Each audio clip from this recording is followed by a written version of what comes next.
Okay, so picture this. June 28th, 1975. Avoca, Australia. A pretty quiet town, right? Yeah, seems like it. Just a normal Saturday. Until it wasn't. That afternoon, 12-year-old Terry Floyd, he just vanished. And it kicked off this half-century mystery. Absolutely devastating for his family, the whole community, really. Exactly. So today, we're going to dive deep into what happened to Terry.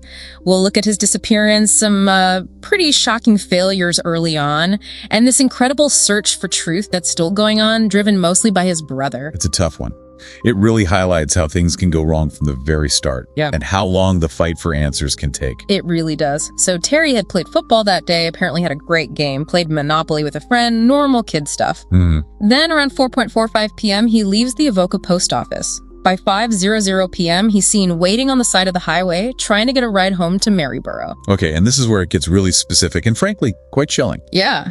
A fawn-colored panel van pulls up. Now, critically, a man named Raymond Kenneth Jones, who was a convicted pedophile. Okay. He owned a van just like that. And he later admitted himself that he was driving on that exact road around that exact time. Wow.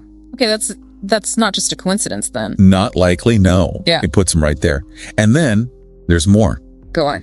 Maybe 10, 15 minutes later, someone sees a very similar van and a boy matching Terry's description out at a place called Bung Bong Hill. It's pretty remote. Okay. This witness leaves for maybe 20 minutes, comes back. The van's still there, but the boy isn't. Oh, man, that's horrifying. It really is. And it makes the initial police response even harder to understand. What happened there? When Terry's dad reported him missing, the police, well, they dismissed it, called him a runaway. No. Yeah. They actually said he'll come home when he's hungry. You're kidding. Yeah. You lose all that crucial early time. Exactly. The first hours, maybe days. That's when you find witnesses, forensic evidence. All that potential is just squandered because of that assumption. It set the case back from day one. And I read that a nurse, Elizabeth Gribble, she actually saw Terry with Jones's van. Right. And told the police. She did, reported it directly. Yeah. But her testimony, this key eyewitness account, it was just ignored back then. Yeah. Unbelievable. So Raymond Jones has always been the main person of interest because of the van, being there, his history. Pretty much, yeah.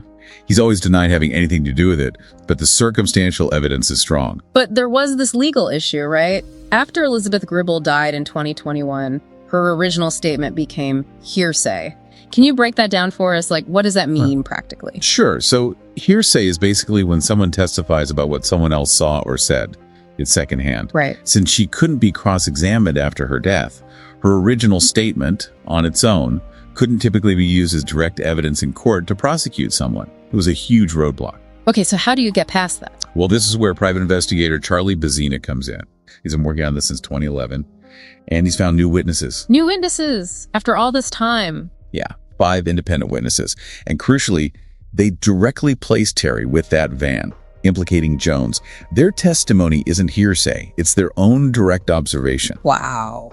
It potentially corroborates Gribble's original account with fresh admissible evidence. Bazina feels 100% certain Jones is the guy. That's huge. And it must fuel Terry's brother, Daryl Floyd. His search has been relentless. Absolutely. He made a promise to his parents before they died that he'd find Terry, find his remains. He actually said, "My brother does not deserve to be laying in that disgusting mine out there." It's just heartbreaking determination. It really is. And that disgusting mine he mentioned is the Bung Bong Hill mine. Where the van and the boy were last seen. Exactly. That's the suspected disposal site. So Daryl, along with volunteers, they've been doing these incredibly dangerous digs there, often underfunded, relying on public support. Have they found anything? They have. Really harrowing finds.